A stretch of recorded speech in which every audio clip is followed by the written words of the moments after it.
Bonjour 20 minutes et bienvenue à la loge. Ici, vous êtes la star, suivez-moi. Est-ce que vous êtes déjà demandé ce que devenaient les vêtements portés dans vos films ou vos séries préférées? En général, pas grand-chose. Mélodie et son associé ont donc décidé d'y remédier en créant la Loge, un magasin de seconde main pour tous ces costumes.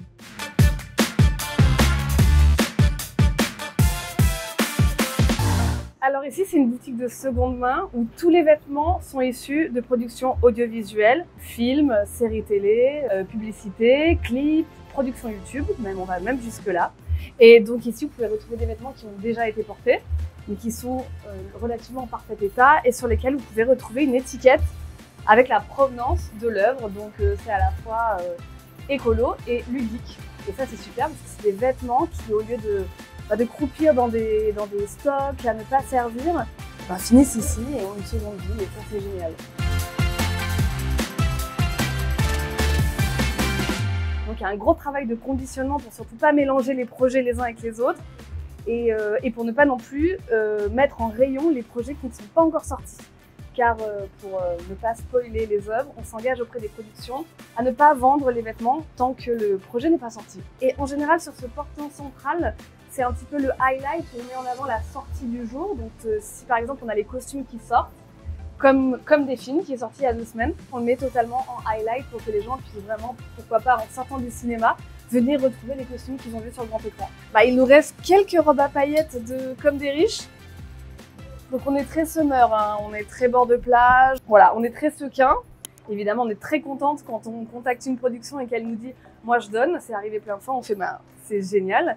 Le stockage coûte beaucoup d'argent, je pense par exemple sur une série, on a produit la saison 1, on espère qu'il y ait une saison 2, donc on stocke pendant des mois, le temps de la diffusion, espérant un succès, espérant une saison 2, parfois il n'y a pas. Et donc c'est beaucoup d'argent pour les productions qui sont dépensées. À ce moment-là, ils se retrouvent avec un stock énorme sur les bras dont ils doivent se débarrasser en urgence en 1 semaine, 10 jours, et c'est là où on intervient quand ils n'ont pas la solution. On récupère les vêtements qui sont en bon état, qui ne sont pas patinés. Patiner, ce qu'on appelle dans le cinéma, c'est quand c'est un vêtement neuf, on fait en sorte qu'il ait l'air vieux ou taché ou usé, et on récupère juste pas parce qu'on ne valorise pas l'ultra fast fashion. Donc, tout ce qui est Shein, Pretty Little Thing, Boo, on essaie de ne pas valoriser ces marques-là.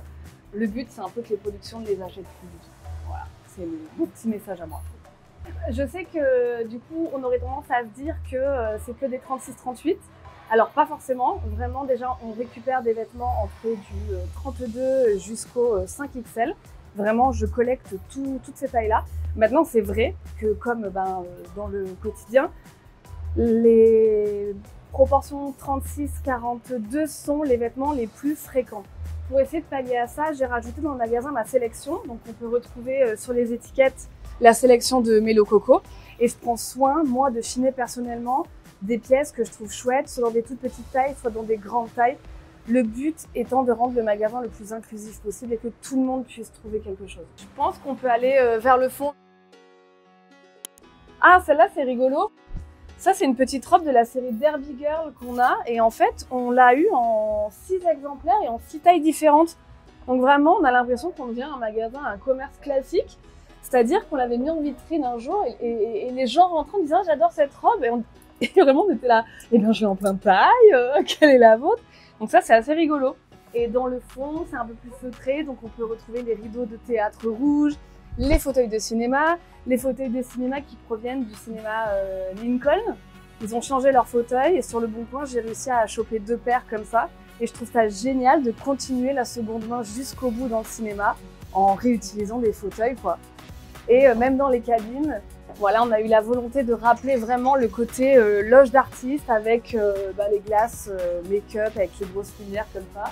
Bien sûr que quand on entend costumes issus du cinéma et de séries, les gens pensent à des séries américaines très connues et espèrent trouver le top de Gabrielle Solis. Alors j'ai pas le top de Gabrielle Solis, mais je pense que je peux trouver des tops qui ressemblent un peu à la vibe de Gabrielle Solis.